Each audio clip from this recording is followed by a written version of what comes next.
This week's Torah portion is called Chayei Sara, which means the life of Sarah.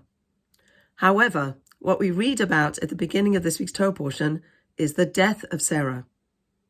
So it's interesting that it's called the life of Sarah, and perhaps that's teaching us that as we all know we're going to die. And it's also important to focus on and be concerned about how we live. What mark do we leave behind when we leave this phase of existence, when we leave this world?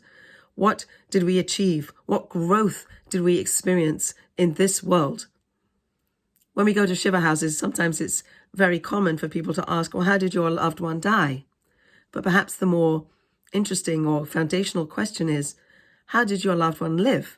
What inspiration did they give you? What can you teach us about how they lived so we know how to live our lives? We want the inspiration of how your loved one lived.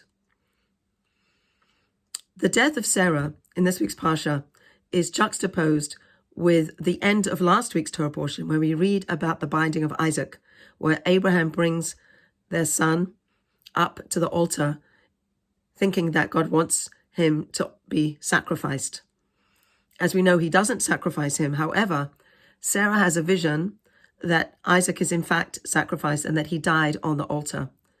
And in her grief, some of our commentators explain that she dies from the grief. She's so traumatized by seeing this image that her soul leaves her body.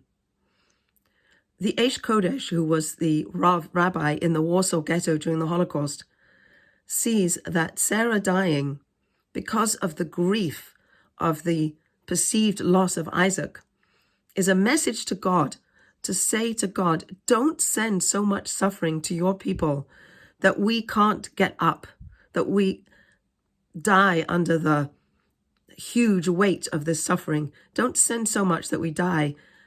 We need to keep going. We need to stand up. Those of us who are still alive need to keep moving. We need to keep participating in the world and growing and doing and being good and bringing all the things that only we can bring into the world.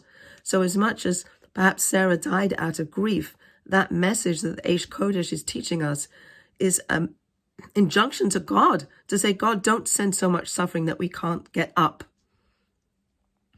Recently, we celebrated, or we marked the anniversary of the death of Rachel, our foremother.